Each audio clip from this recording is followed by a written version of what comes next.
Hola, ¿qué tal amigos? Bienvenidos a Mundo en Espiral, Escritura, Libros y Cultura Pop. En esta ocasión, dentro de la sección de lecturas, les voy a leer un fragmento de esta novela que fue muy famosa y que nombró a una generación. Se llama Generación X y fue escrita por el autor canadiense Douglas Coupland. Espero que lo disfruten y que posteriormente consigan el libro. Este capítulo se llama Reconstrucción. Claire y yo nunca llegamos a enamorarnos, y eso que lo intentamos con ganas. Cosas que pasan. En cualquier caso, este es un momento tan bueno como cualquier otro para hablar un poco de mí mismo. ¿Cómo empezar? Bueno, me llamo Andrew Palmer y casi tengo 30 años.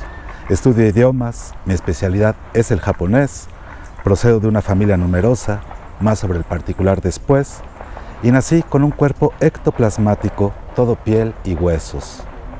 Sin embargo, después de que me inspirara un pasaje de los diarios del artista pop Andy Warhol, un pasaje donde expresa su tristeza al darse cuenta a los 50 y pico de años de que si hubiera hecho ejercicio tendría cuerpo, imagínate no tener cuerpo, me puse en acción.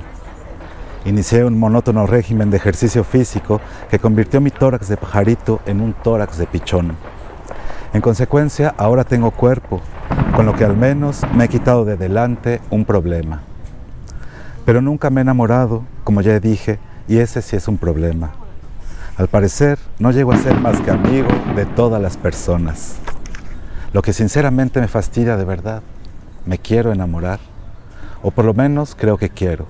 No estoy seguro, parece tan complicado. Bueno, al menos reconozco el hecho de que no quiero pasar la vida solo, y para ilustrar esto te voy a contar una historia secreta, una historia que ni siquiera les quise contar hoy a Drag y Claire en nuestro picnic del desierto. La historia es esta. Érase una vez un joven que se llamaba Edward y que vivía solo con una gran dignidad. Tenía tanta dignidad que cuando cenaba cada tarde a las 6:30, siempre se aseguraba de añadir a su plato una guarnición de pequeñas y alegres ramitas de perejil. Así es como consideraba que era el perejil, alegre y digno. También se aseguraba de fregar y secar los platos después de terminar su solitaria cena. Los que se sienten solos de verdad no se enorgullecen de prepararse la cena y fregar los platos, y Edward consideraba una cuestión de honor, aunque no necesitara otras personas para vivir, no considerarse un solitario. La vida no le resultaba divertida, sin duda, pero al menos había pocas personas que le fastidiaran. Entonces un día, en vez de secar los platos, se tomó una cerveza, solo para animarse, solo para relajarse. Poco después, el perejil desapareció de sus cenas y apareció otra cerveza. Lo justificó dándose excusas, ya no me acuerdo de cuáles eran. Al poco tiempo, la cena se redujo a un solitario sonido metálico de una cena congelada metida en el microondas, saludada por el tintineo del whisky con hielo en un vaso largo. El pobre Edward se estaba hartando de cocinar y comer solo, y poco después su cena se convirtió en cualquier cosa que le trajeran a domicilio de la tienda de comidas preparadas de la zona y que pudiera calentar en el microondas.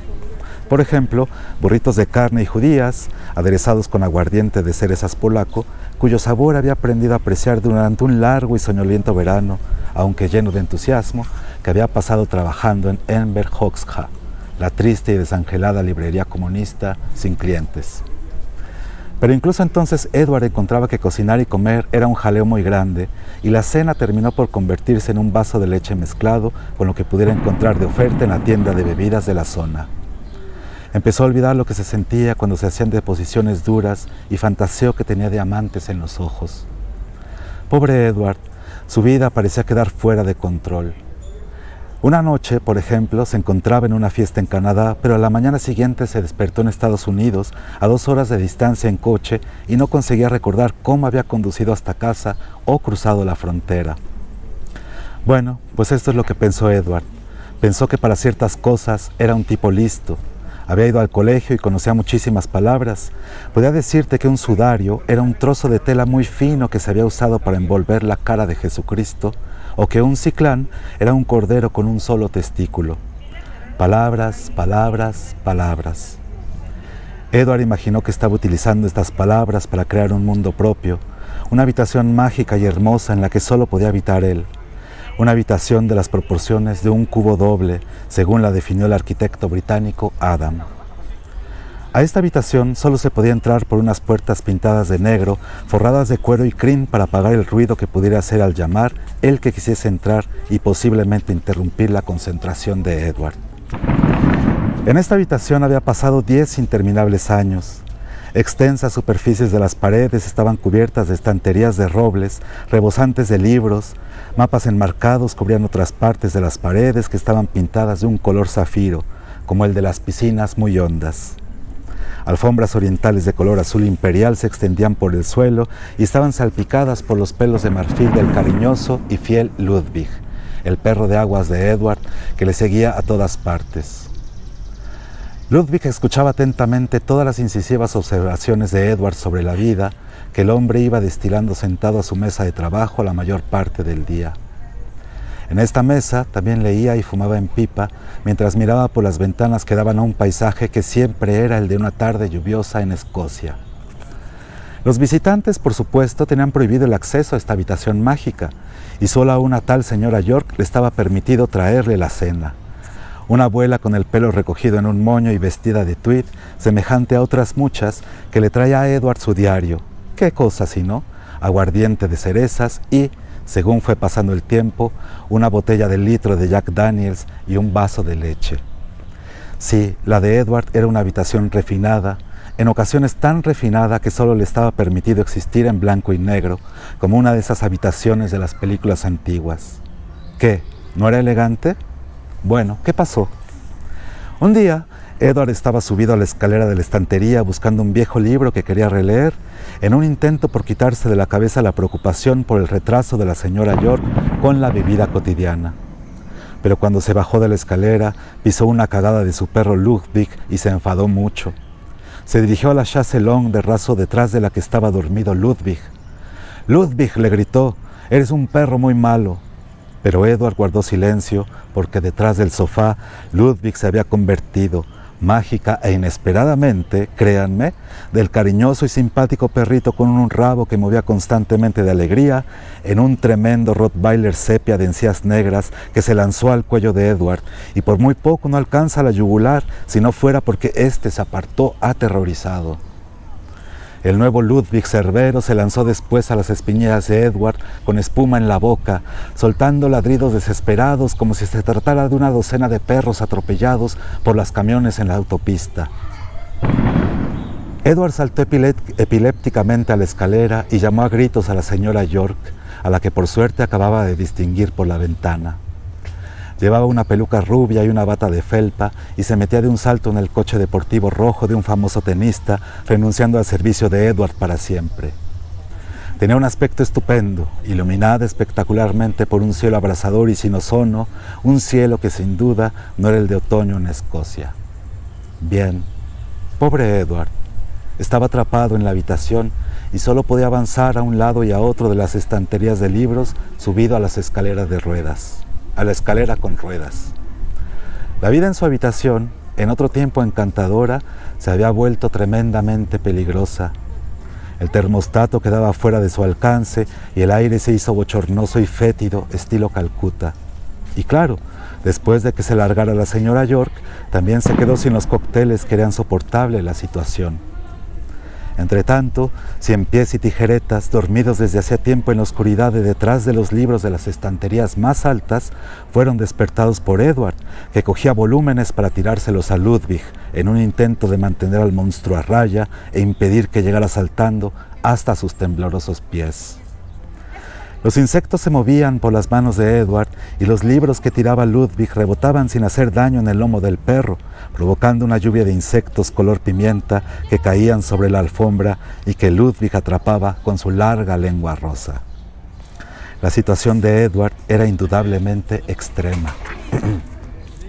Solo quedaba una opción, claro, y era salir de la habitación, y fue lo que hizo, seguido por los furiosos aullidos de Ludwig que le perseguía.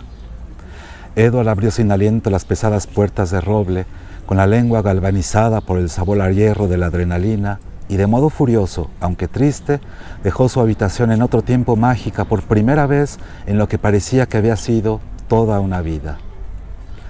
Una vida era de hecho unos 10 años, y lo que vio Edward más allá de aquellas puertas le asombró realmente.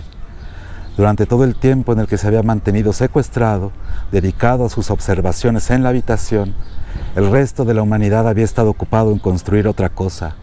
Una ciudad enorme, hecha no de palabras, sino de relaciones. Un Nueva York resplandeciente, interminable, al que daban forma barras de labios, obuses de artillería, tartas nupciales y camisas dobladas. Una ciudad construida con acero, papel maché y cartas de la baraja. Un mundo feo, maravilloso, con una superficie de carbono, carámbanos y bugambilias. Sus bulevares carecían de sentido, de orden. Por todas partes había trampas, ratoneras, trífidos y agujeros negros y, sin embargo, a pesar de esta locura en que se había convertido la ciudad, Edward se fijó en que los habitantes se movían con comodidad, sin preocuparles que al doblar una esquina pudieras echar un payaso que les tirase una tarta a la cara, o un terrorista que les disparase las rodillas, o un beso de la encantadora estrella de cine Sofía Loren. Y las calles eran incomprensibles. Pero cuando preguntó a uno de los habitantes dónde podía comprar un plano, lo miró como si estuviera loco y luego se alejó corriendo y dando gritos. Así pues, Edward tuvo que admitir que era un paleto en la gran ciudad. Se dio cuenta de que tenía que aprender todas las reglas con una desventaja de 10 años y que la idea resultaba desalentadora. Pero entonces, Edward hizo lo mismo que los paletos que se prometen tener éxito en una nueva ciudad porque saben que tienen un punto de vista nuevo. Y se prometió que una vez que se hubiera abierto paso en este mundo, sin sufrir quemaduras mortales de las muchas fuentes de perfume ardiente o quedar mutilado por los interminables camiones cargados de pollos de dibujos animados que cloqueaban enfadados al circular por las calles de la ciudad, levantaría la torre más alta de todas. Esta torre plateada se alzaría como un faro para todos los viajeros que, como él, llegaran a la ciudad avanzada la vida. Y en la cima de la torre habría un salón para cócteles al aire libre. Edward sabía que en ese salón tenía que hacer 3 cosas: servir cócteles de jugo de tomate con rodajas de limón, tocar jazz en un piano recubierto de planchas de zinc y fotos de estrellas olvidadas, y vender planos, entre otras cosas, en un reservado color de rosa cerca de los baños. Y bueno, pues así termina este pequeño capítulo de esta gran novela que se llama Generación X, que espero que hayan disfrutado y que espero que consigan y lean después. Les mando un saludo, espero que estén en contacto con el canal y que estén bien. Adiós.